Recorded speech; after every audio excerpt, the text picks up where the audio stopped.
김선수 집사님이 예쁘게 와가지고 오늘 참 노래가 너무 좋았어요. 오늘 성가대가 다 나왔어요. 오늘 혜윤이가 근데 내일 일본 가죠? 내일 또 일본 가게 됩니다. 할렐루야. 우리 정말 우리 성가대가 정말 은혜롭게 잘해요.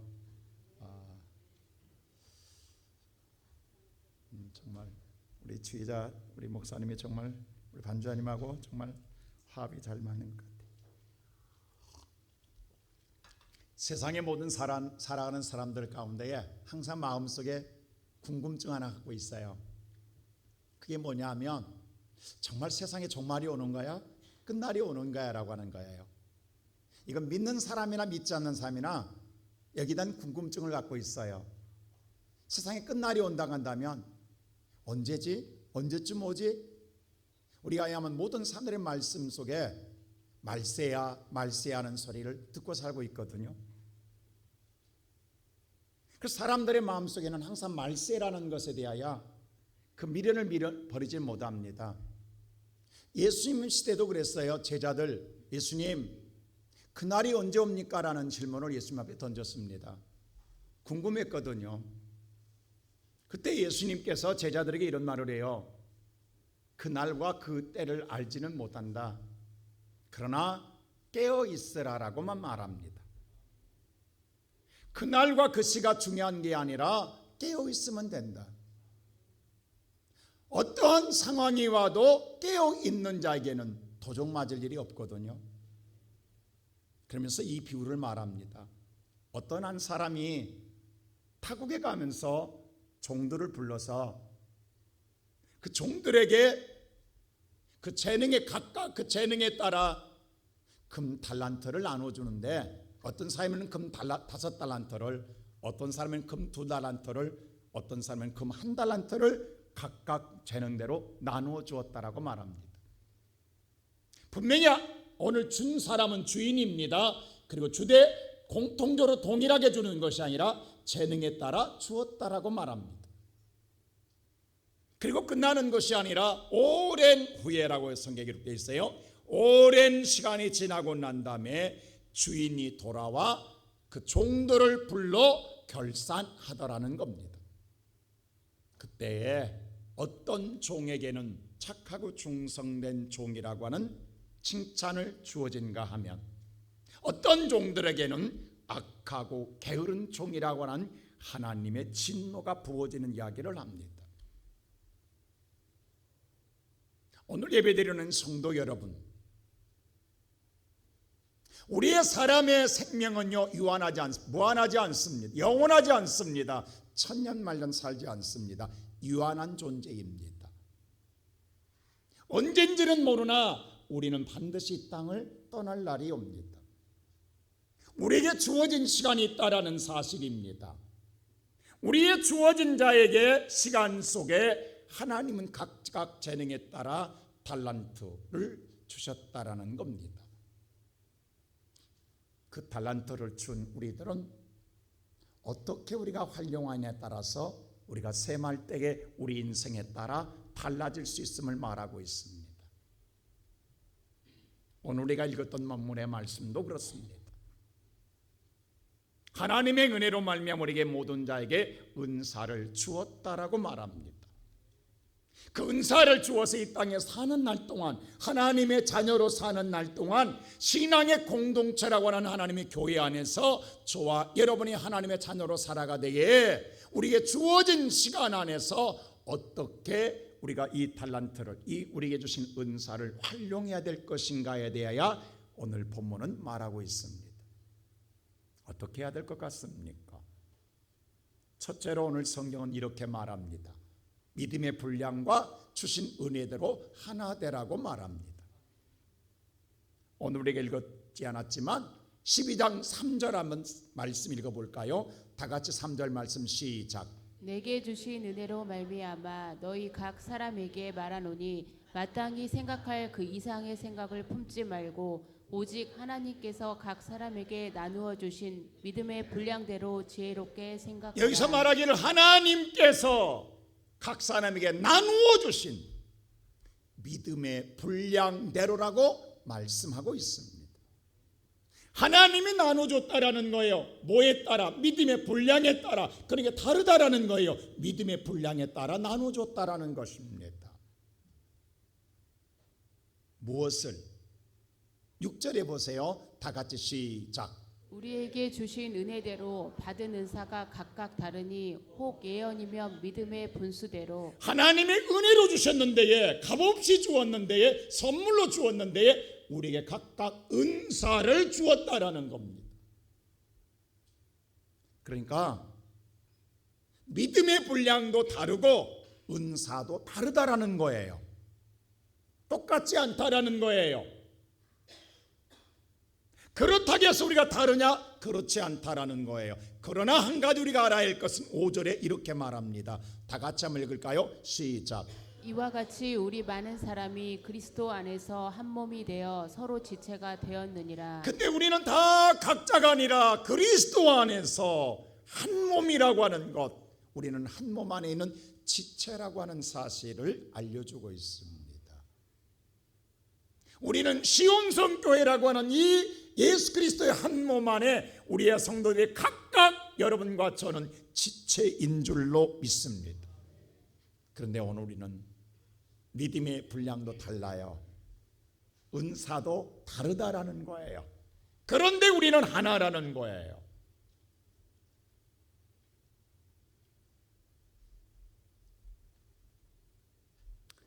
이렇게 말하면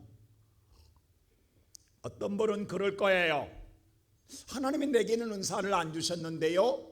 라고 반문하고 싶은 사람이 있을 거예요.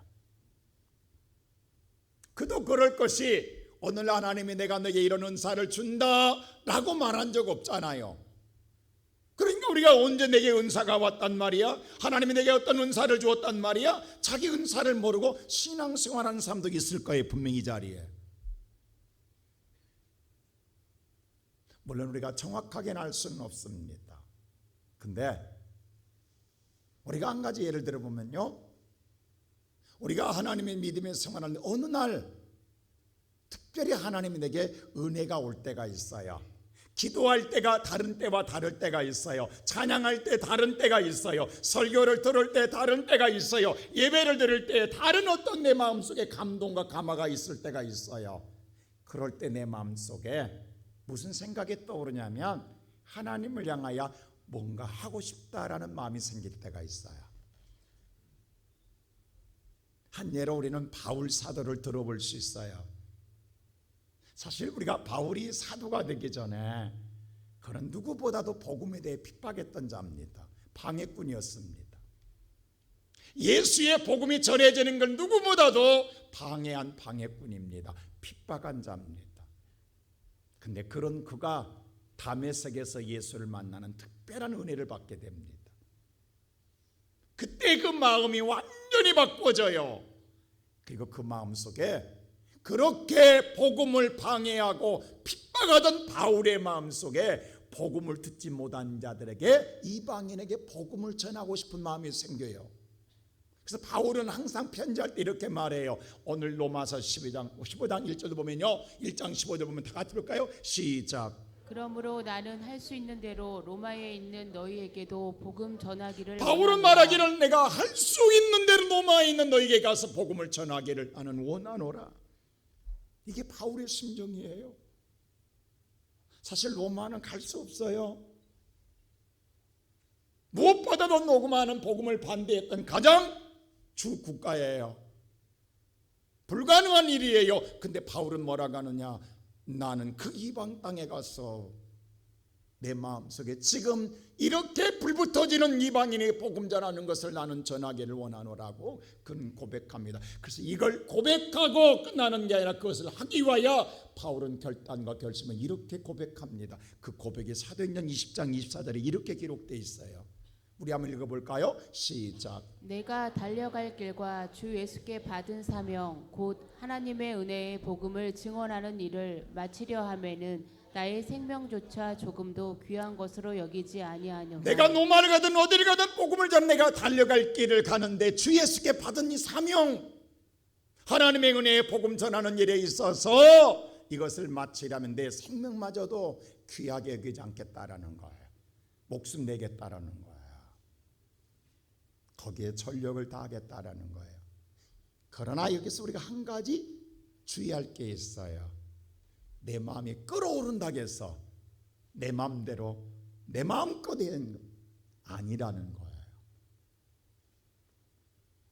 그래서 오늘 3절에 이렇게 말해요. 12장 3절에 다 같이 읽어볼까요? 시작. 내게 주신 은혜로 말미암아 너희 각 사람에게 말하노니 마땅히 생각할 그 이상의 자, 생각을 마땅히 품지 그 말고 이상의 생각을 품지 말라라고 이야기해요. 이 말은 뭐냐면 내가 넘지 말아야 할 선이 있다라는 거예요. 하나님의 믿음의 분량으로 주신 은사가 있는데 그 은사를 내가 행할 때에 내 마음껏 내 뜻대로 원한 대로 하는 게 아니라 내가 넘지 말아야 할 선이 있다라는 거예요. 하나님이 주신 이상까지만 내가 하라는 거예요. 그 넘어서는 내가 할 일이 아니라는 거예요. 왜냐하면 내게 은사를 주신 분도 내가 아닙니다. 하나님이십니다. 그리고 나는 머리가 아니에요. 지체예요. 머리의 명령에 따라 움직여야 할 지체입니다. 만일에 손과 발의 움직임이 머리의 명령에 따라 움직이지 않는다면 그 사람 우리는 왜예요? 오히려 내 몸의 육체에 장애가 되는 거예요. 그래서 항상 뭐냐면 하나님의 말씀에 벗어나지 말라라는 거예요. 그 안에서 하라는 거예요. 아까 우리 성가대 오늘 정말로 많이 나왔잖아요. 다 출석했는데 성가대원들의 오늘 대원들의 음색과 음량은 다 다릅니다. 똑같지 않습니다. 음량도 다르고 음색도 다릅니다. 근데 하나님이 내게 은혜가 왔다서 내 마음껏 찬양하면 어떻게 되겠어요? 각자가 다 이건 불합함으로 말미암아 소음공해입니다. 들어줄 수가 없을 거예요. 아니 내게 은혜가 오는데 나는 내 은혜대로 나는 찬양할 거야 라고 자기 마음껏 찬양한다고 하면 오합지졸이 되고 말 거예요. 모든 다양한 음색이 나오게 되면 소음이 되고 말 겁니다. 내가 소리를 지르면 지를수록 더 큰 소음이 되고 말 거예요. 그래서 주의자가 필요해요. 주의자가 높이를 낮추게 하고 음량을 낮추게 하는 거예요. 조절하는 거예요. 거기까지만 해야 돼요. 그걸 넘어가면 안 되는 거예요. 그 이상은 넘어가면 안 되는 거예요. 거기까지만. 거기에 목소리에 맞춰 그 화음에 맞춰서 해줄 때에 바로 하모니라고 하는 조화와 일치가 이루어질 때에 아름다운 찬양이 되는 거예요.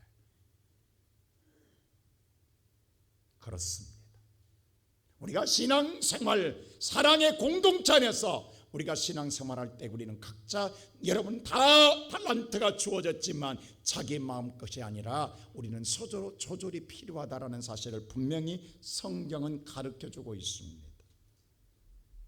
그러면서 오늘 7가지 은사가 나와요. 이 로마서 12장에 우리 읽었던 말씀 보면 이건 반드시 교회에서 필요한 일들이에요. 이 7가지 은사들이 나오는 데에 여기 보면 첫 번째가 애원한 은사예요. 애원한 은사, 정말로 성경을 하나님의 말씀을 분별하는 대단히 신앙에 유익한 은사입니다. 그러나 그것마저도 믿음 안에서 하라. 믿음에 벗어나게 되면 그것이 바로 이단이 됩니다. 그런데 오늘날 이 은사를 받고 이탈하는 자들이 얼마나 많습니까? 오히려 유익되지 못한 자들이 많습니다. 오히려 하나님의 말씀이 아니라 자기의 생각을 전함으로 말미암아 오히려 무당질하는 사람들이 있습니다. 두 번째로 보면 섬기는 은사예요. 자, 오늘 여러분 마음속에 나는 예수를 믿기 전에 믿고 난 후에 내게 어떤 마음이 왔는가를 생각해 보세요. 어떤 사람은 섬기는 자, 이게 봉사입니다. 정말 봉사하고 싶은 마음이 생겼어요. 여러분 봉사 마음이 생길 때 꼭 우리는 기억할 것이 있습니다. 서로를 존중히 여기라는 거예요. 여러분 다 각자 손맛이 달라요. 다 다 여러분 한 사람 요리를 다 잘하는 것 아니에요. 자기 나름대로의 자기만의 가지고 있는 노하우가 있어요. 우리 조정자 집사님의 내가 말하지 않는 게 있어요. 콩나물 국은요 기가 막힙니다. 저한테만은. 그러니까 제가 가끔 부탁할 때가 있어요. 제가 병원에 있을 때 집사님이 그걸 갖고 왔는데, 야, 이건 내가 어렸을 때 먹던 맛이야.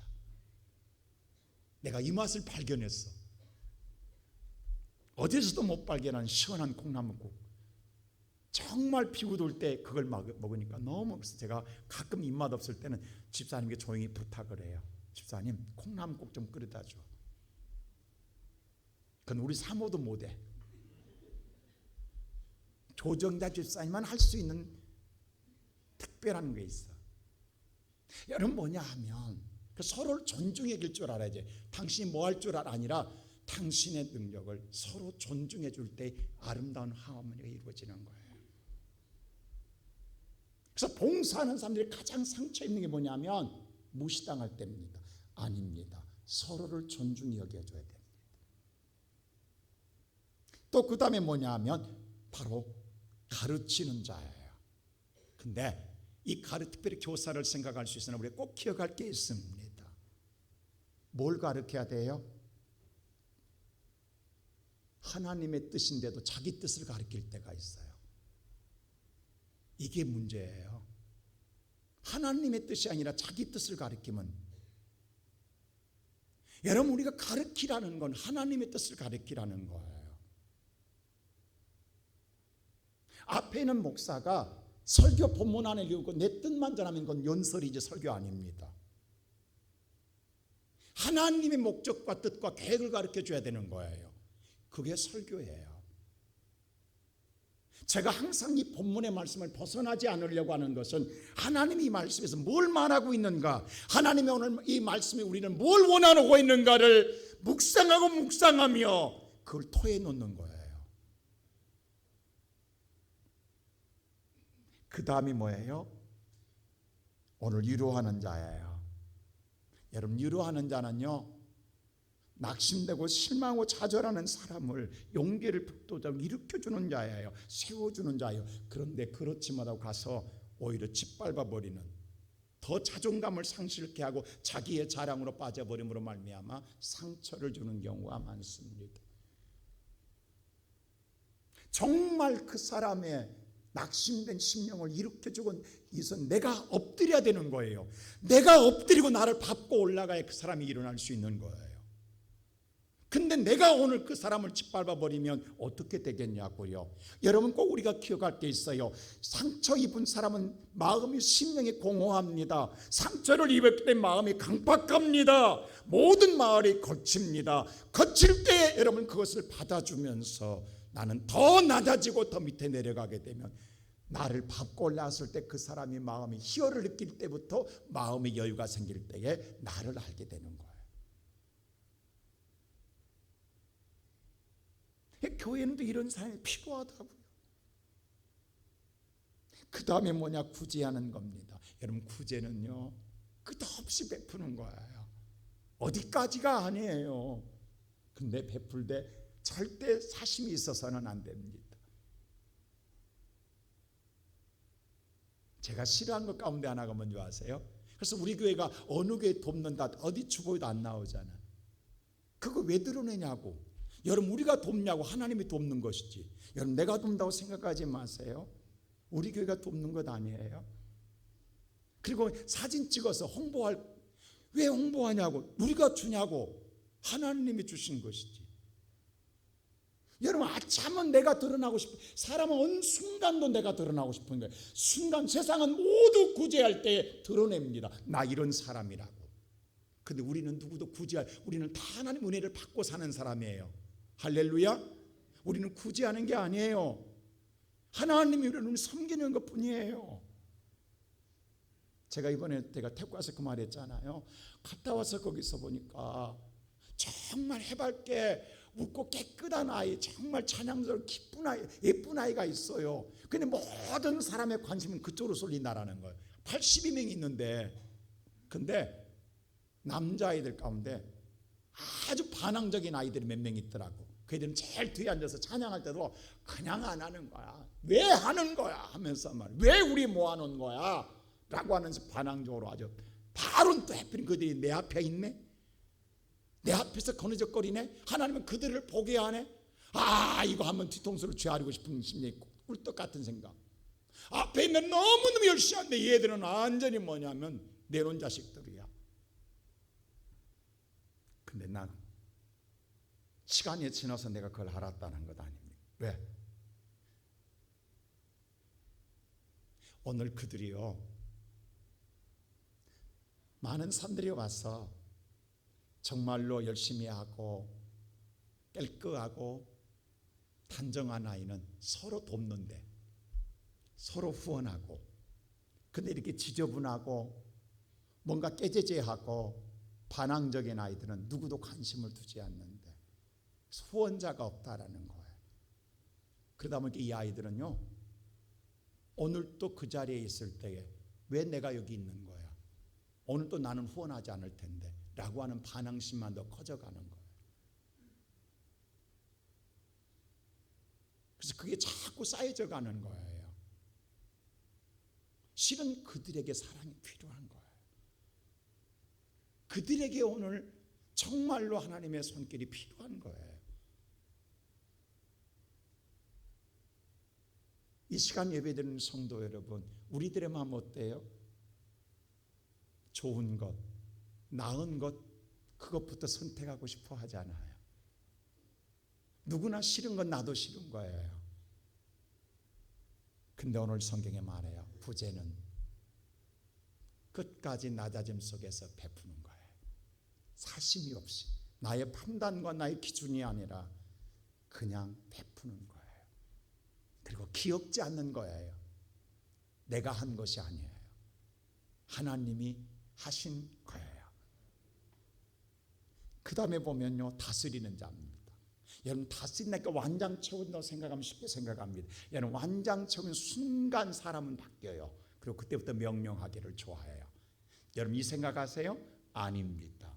하나님이 말하는 다스림은요, 먼저 앞장서라는 소리입니다. 여러분요, 대한민국 초급 장교를 배출하는 법영학교에서 훈련을 마치고 나면 왼쪽에 안장을 하나 채워져요. 뭔 줄 아세요? 대한민국 모든 초등 군사 교육을 받은 지자입니다. 영광급은 주의관이고요. 초급 장교들에게 왼쪽에 뭐야? 나를 따르라예요. 여러분, 그거 보셨어요? 대한민국 보병 장교들에게는 나를 따르라는 휴장이 붙어 있습니다. 나를 따르라예요. 그 전쟁터에 보면요, 그런 소리 있잖아요. 총알이 쏘이 쏘이 쏘이 하고 날라온다고. 왜? 제일 앞장서 제일 많이 죽는 초급 장교가 쏘이거든요. 병사들보다도. 예수님 보세요. 사랑하라고 예수님 뒷물러나지 명령하지 않았어요.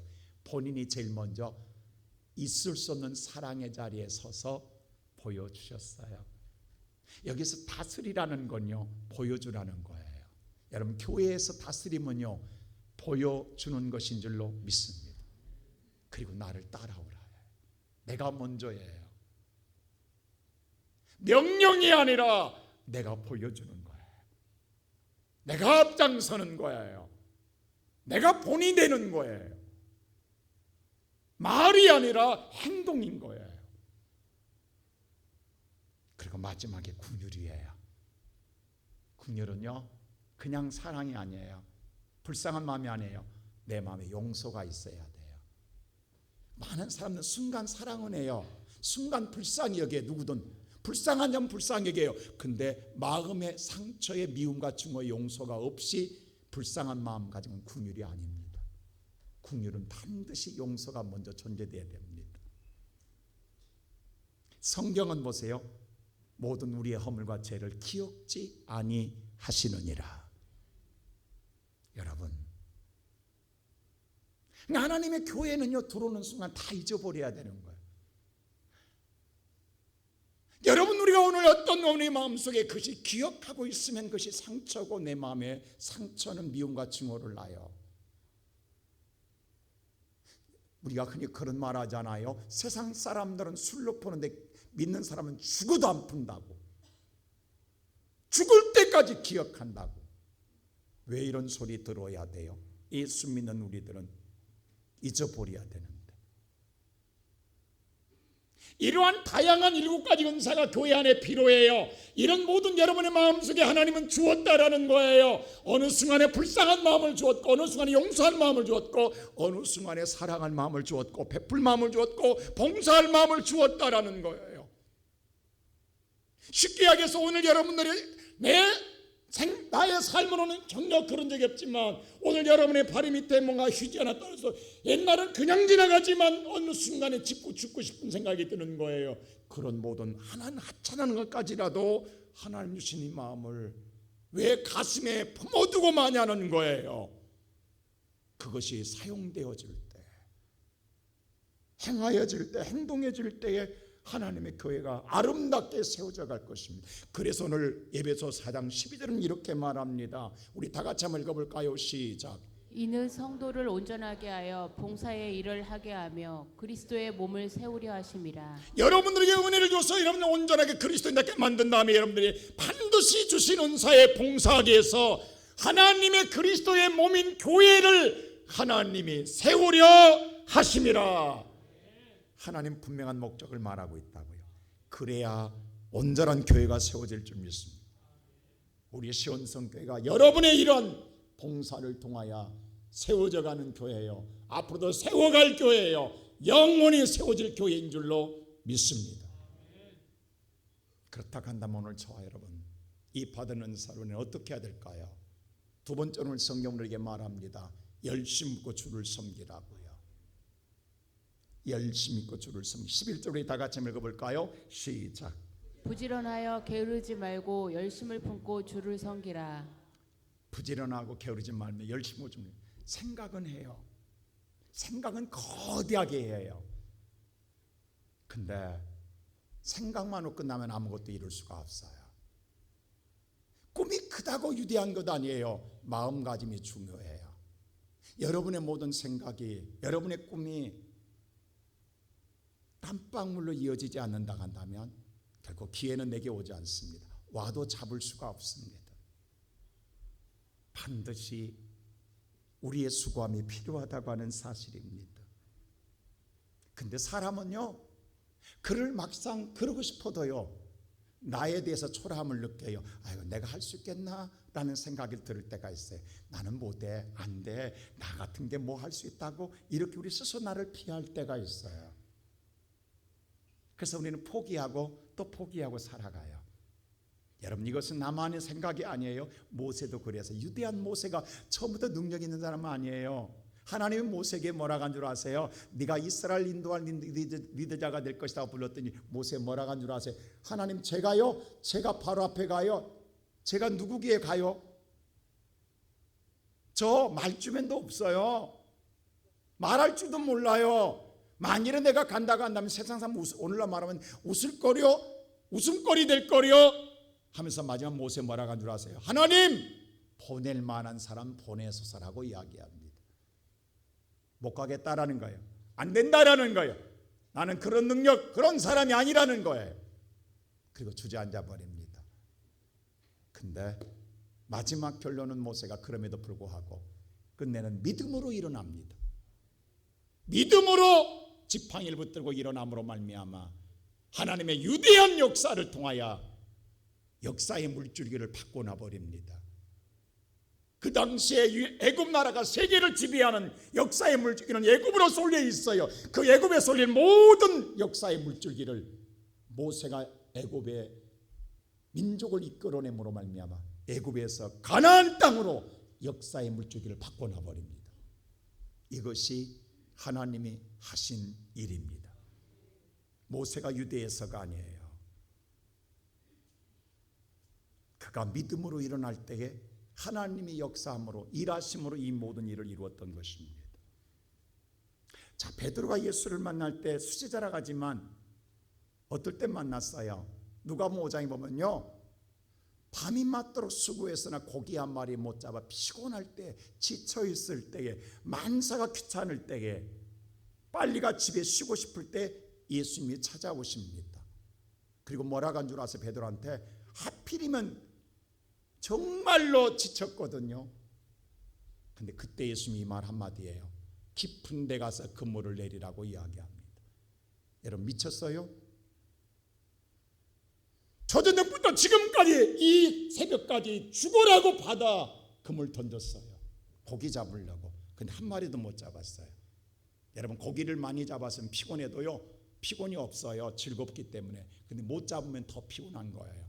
그리고 지금 그물 다 씻어서 이제 그물 걸어놓고 집에 들어가려는 순간에 예수님이 찾아오셨다. 얼마나 피곤합니까? 얼마나 지칩니까? 얼마나 지금 만사가 귀찮습니까? 제가 항상 우리 사모한테 제가 야단 맞는 게 있어요. 꼭 사모가요, 아이들 아침 밥몇 먹이고 설거지하고 난 다음에 그때서 제가 배가 고파요. 그때 제가 밥 달라면 저 바가지를 욕 먹습니다. 근데 꼭 이상해. 제 밥시계는요, 설거지 다 끝내고 사모가 딱 식탁에 테이블에 앉아서 커피 한잔 먹으러 앉는 순간 저 배고픈데 밥 좀 주면 안 돼?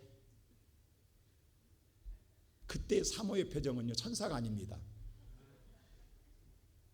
상상에 맡기겠습니다. 근데 꼭 그때 그래. 여자분들이 제일 싫어하는 표정이 그때예요. 다 끝내놓고 쉬려고 딱 앉았는데 밥 달라고 할 때. 근데 내가 지난주 사회 때 설교했잖아요. 목사님 성격이 지랄이라고. 여러분 그렇습니다. 지금 베드로 보세요. 다 씻어서 그물까지 걸어놨어요. 집에만 들어가면 돼. 근데 왜 이때 오냐고. 아니 정말로 나를 축복해 주려면 내가 초저녁에 고기 잡을 때 오셨으면 올 100번이고 해요. 100번이고 해요. 근데 왜 이제 오냐고. 귀찮을 때 오냐고. 힘들 때 오냐고. 어려울 때 오냐고. 그래서 우리는 못 오겠다예요. 그리고 집에 들어가 버려요. 그래도 뭐라 할 사람 없어요. 야단칠 사람 없어요. 당연하다고 생각해요. 옳다고 생각하지 않겠어요? 우리 지금 그렇게 신앙생활하고 있어요. 근데 여러분, 오시려면 진즉 오시지. 왜 이제 오셨냐라는 거예요. 누가 잘못했어요? 예수가 잘못했다고 생각하지 않겠어요? 근데요, 예수님 초저녁에도 오셨어요. 초저녁에도 보고 계셨다고요. 그때 온 것 아니에요. 밤이 깊을 때도 그물을 던질 때도 보고 계셨어요. 고기 한 마리 못 잡을 때도 보고 계셨어요. 그리고 좀 피곤해 지쳐서 만사가 귀찮을 때도 보고 계셨어요. 그리고 오셔서 말하는 거 있는 거예요. 그러면 정말로 나를 생각해 준다고 한다면 얕은 데 가서 바로 물가에 가서 그물을 던지라고 해야 돼요. 그러면 한 번 해줄 수 있어요. 근데 왜 하필이면 저 바다 깊은 데까지 가서 그물을 던지라 가냐고. 이건 하지 말라는 소리죠. 할 수 없다는 것 아니겠어요? 할 수 없는 걸 심부름시키고 있잖아요. 주님이 몰라서 그럴까요? 이건 못해요. 육으로는 못합니다. 여러분의 의지로는 할 수 없습니다. 포기합니다. 돌아갑니다. 근데 그때의 믿음으로 믿는 사람만 일어날 수 있는 거예요. 주님 이것 보고 싶은 거예요. 그때 베드로 이 말합니다. 주여, 밤이 맞도록 수고하였으나 고기 한 마리 못 잡았습니다. 근데 내가 말씀에 의지하여 말씀하셨으니 다시 씻은 그물 걷어서 말씀에 의지하여 그물을 내리라고 배를 몰고 깊은 데로 갑니다. 어떠세요 여러분? 이게 열심입니다. 지금 주님이 말하는 열심이 이겁니다. 열심을 내라는 거는 건 할 수 없어요. 포기해야 돼요. 접어야 돼요. 안 된다고 해야 돼요. 그런데 믿음이 나를 다시 일으키는 거예요. 그리고 행하게 하는 거예요. 오늘 살아가는 성도 여러분, 지금까지 여러분들 나름대로 열심히 했어요. 수고했어요. 정말 할 대로 했어요. 그런데 아무것도 없었어요. 그래서 다 내려놨어요. 근데 주님이 오늘 오셔서 다시 깊은 데 가라고 그래요. 못 가겠다고 그래요. 기도 열심히 했어요. 밤새 철야했어요. 근데 이제 지쳤어요. 쉬고 싶어요. 근데 그때 다시 기도하라고 그래요. 하겠냐고. 못하지. 근소리는 그럴 거예요. 할 만큼 했습니다. 나 주님은 할 만큼 했다고요 라고 말하고 싶을 거예요. 근데 그때 주님 말씀에 의지하여 내가 기도의 자리로, 다시금 오늘 봉사의 자리로, 섬김의 자리로 저와 여러분이 그물을 가지고 깊은 데로 갈 때에 하나님이 일하실 줄로 믿습니다. 주님은 바로 이걸 말하고 있다고요. 내가 지금 힘이 넘쳐나니까, 내 열정이 넘쳐나니까, 내가 의욕이 넘쳐나니까 그때 하라는 게 아니에요. 할 수 없어요. 기진했어요. 낙심되고 절망했어요. 포기했어요. 더 이상 에너지가 없어요. 은혜도 떨어졌어요. 아무것도 할 수가 없어요. 근데 주님은 다시 나를 향하여 열심을 내라고 이야기하는 거예요. 오늘 예배드리는 성도 여러분 어떻습니까? 나는 지금까지 어떻게 사셨습니까? 어떻게 신앙생활 하셨습니까? 거기 보세요. 성경에 그물이 찢어졌다고 했어요. 분명히 이 찢어졌다는 원문에 보니까요, 갈기갈기 찢어졌다는 소리예요. 여러분요, 그물에 코만 빠져도요 구멍 조그만 데 고기 다 빠져나갑니다. 여러분 그물질 해본 사람 알죠? 어렸을 때 쪽대라는 것이 있어요. 그걸로 고기 잡아본 사람, 쪽대 구멍만 하면 고기 다 빠져 한 마리도 못 잡습니다. 고기라는 기가 막히게 동물적 감각이 있어요. 여러분 보세요. 밤에 모기장에 조그만한 구멍 안에서는 그 안으로 모기 다 들어와요. 기가 막히게 들어와요. 그게 동물적 감각이라고요. 근데 여러분 풍선 불어서 너무 세게 불어가지고 터졌을 때 찢어지는 거예요. 그게 갈기가 찢어지는 거예요. 그물이 그렇게 찢어졌다는 거예요. 그러면 고기 한 마리도 못 잡습니다. 근데 성경은 뭐라고 그래요? 2배를 가득 채웠다고 그래요. 어떻게 된 거예요 이거? 분명히 내 그물은 찢어졌어요. 그럼 고기는 날아가야 돼요. 근데 예수님의 그물은 찢어지지 않았어요. 그 고기는 예수님이 가둬놓은 거예요. 내 능력이 가둬놓은 게 아니라고, 내 수고가 가둬놓은 게 아니라고. 내 수고는 찢어졌다고, 내 수고로는 아무것도 거둘 수 없다고, 내 능력으로는 이룰 수 없다고. 근데 고기가 도망가지를 못해요. 그물은 찢어졌는데 고기가 도망가지 못하는 거예요. 2배 가득 찰 때까지. 이거 누가 하신 거예요? 하나님이. 오늘 우리가 이 은혜를 누리지 못하는 건 포기했기 때문이에요. 힘들어서, 어려워서, 하다가 지쳤기도, 주저앉았기 때문이에요. 오늘 이 노마스에 말하는 건 다시 일어나라는 거예요. 왜 우리가 오늘 주저앉은 줄 아세요? 우리가 요한계시록 보면요, 마지막 일어날 7교회가 마지막 때 나타날 교회의 표징이기도 하고 실존적인 교회이기도 해요. 거기에 보면 라오데 교회 이야기가 나오거든요. 라오데 교회를 이렇게 말해요. 부자요 부족함이 없는 교회라고 기록되어 있습니다. 여러분 너무도 부자여서 부족함이 없대요. 그러다 보니까 그 신앙이 뭐냐면 차지도 않고 덥지도 않은 미지근하더라.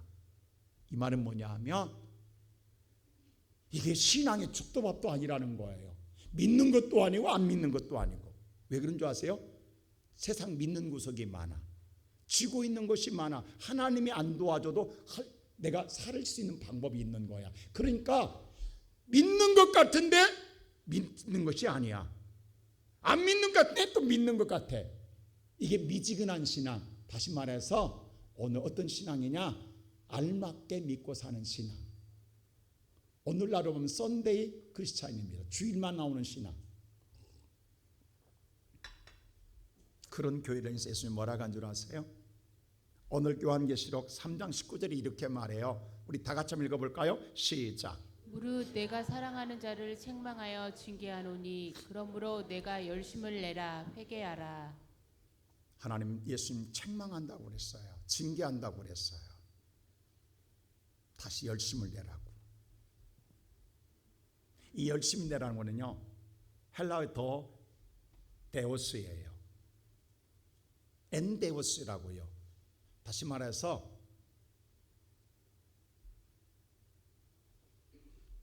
해석하면 하나님 아내라는 거예요. 여러분, 하나님의 아내라는 것, 인가드예요.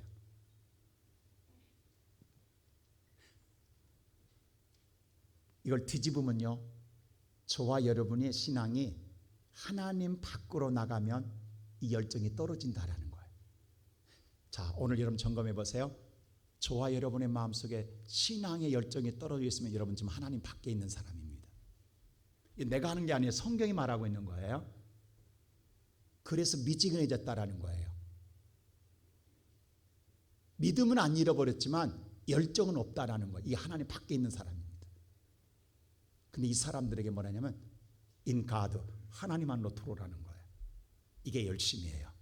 그럼 내가 열심이 아니라 하나님 안에 들어오면 저절로 내가 열심히 생겨나는 줄로 믿습니다.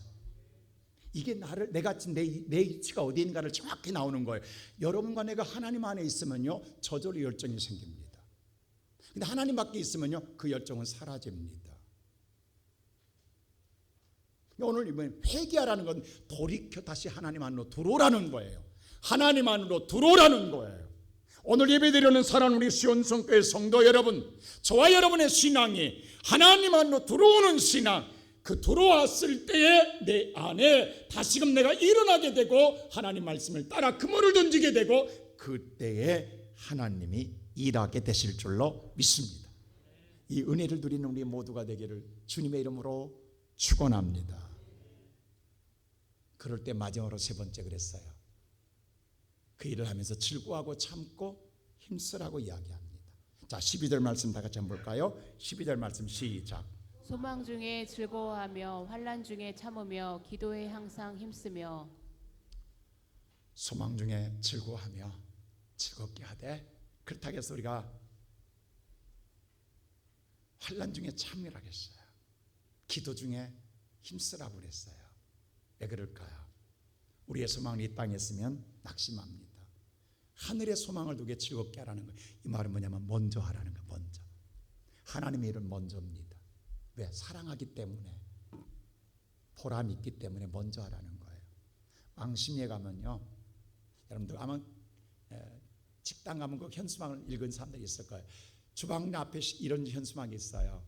손님이 부르기 전에 내가 먼저 하면 친절이고 손님이 불러서 하는 것은 일이다. 저는 그걸 읽으면서 굉장히 깊은 뜻을 생각했어요. 여러분, 손님이 불러서 물 갖다 달라고 하면 그건 일이라는 거예요. 근데 부르기 전에 내가 갖다 준 건 친절이라는 거예요. 여러분, 친절과 일은요, 그 무게중심이 하늘과 땅입니다. 뭔가 누가 불러서 하는 일은 일이에요. 일은 무겁습니다. 근데 내가 스스로 하는 것은, 친절은 가볍습니다. 먼저라고 했어요. 먼저.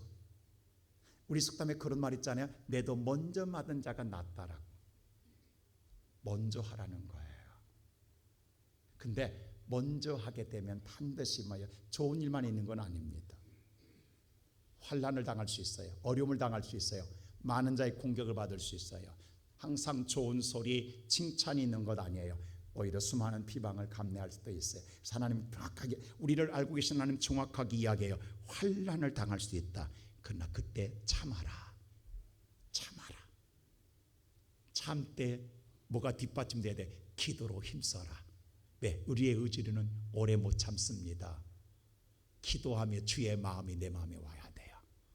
그래야 이길 줄로 믿습니다. 하나님 너무도 정확하세요. 많은 자가 해봤어요. 그다음 왜 다 나다빠진 줄 아세요? 참지 못했어요. 기도하지 못했어요. 그래서 다 낙심해 버린 거예요. 다 오늘 실망한 거예요. 넘어진 거예요. 내가 이렇게 했는데 왜 이런 거야? 라고 생각하기만 하기 때문에요. 당연히 온다라는 거예요. 환난이 온다라는 거예요. 그러나 그때에 잘 참아라. 그리고 이겨라. 기도로 이기라고 말합니다. 여러분, 예수님 그런 말했어요. 한 홀로 된 여인이 너무 억울한 일당해서 불의한 재판을 찾아가서 재판관에게 날마다 오늘 항변합니다. 자기 원한을 풀어달라고. 근데 풀어주지 않습니다. 하도 귀찮게 하니까 불의한 재판관이 이렇게 말합니다. 나를 번거롭게 함으로, 귀찮게 함으로 말미암아 그 원한을 풀어주더라는 거예요. 불의한 재판관도. 그러면서 예수님이 이런 말을 해요. 그게 누가복음 18장 7절이거든요. 하물며 이렇게 말합니다. 자, 18장 7절 볼까요? 시작. 하물며 하나님께서 그 밤낮 부르짖는 택하신 자들의 원한을 풀어주지 아니하시겠느냐? 그들에게 오래 참으시겠느냐? 하물며 내 택한 백성들의 밤낮 부르짖는 원한을 내가 풀어주지 않겠느냐? 얼마나 내가 오래 참겠느냐? 혹시 기도한 낙심된 성도 없습니까? 하나님 얼마나 오래 참겠느냐? 내가 이루어준다는 거예요. 오늘 이 시간 예배드리는 사랑하는 성도 여러분, 우리에게는 예수밖에는 없습니다. 우리의 소망은 오직 예수만이 우리의 소망입니다. 어떤 상황 속에서도 우리에게는 예수가 있기에 예수 붙들고 뒤돌아보지 마세요. 수많은 데가 세상을 떠나갑니다. 여러분, 떠나면 아무것도 세상 끝 남는 것 없더라고요. 순식간에 사라져버립니다. 여러분, 얼마나 무서운 줄 아세요? 그렇게 바둥바둥 살던 사람들의 삶이요, 세상 떠나면 다 없어져버려. 순간 없어져버려. 아무것도 흔적도 없습니다. 기억도 안 합니다. 근데 놀라운 건 남는 거 하나 있어요. 여러분들이 주님을 위해서 일한 것은 내가 가서 받아요. 그것만 남은 거예요. 그건 좀도 안 먹어요. 도둑도 안 당해요. 우리가 하늘나라 가서 놀릴 거예요. 내가 이렇게 했었나? 이것까지 했었나라고 기억할 거예요. 그게 지혜로운 자라는 거예요. 그게 깨어있는 자라는 거예요. 깨어있으라는 말은 하나님 뭘 원하는가 하고 그 일을 행하는 자가 되라는 게 깨어있으라는 거예요. 오늘 예배드리는 사랑하는 성도 여러분, 다시 주의 주신 은혜에 따라, 믿음의 분량에 따라 주신 은사를 불일들 일으키며 주의 일에 힘쓰는 우리 믿음의 성도들 되시기를 주님의 이름으로 축복합니다.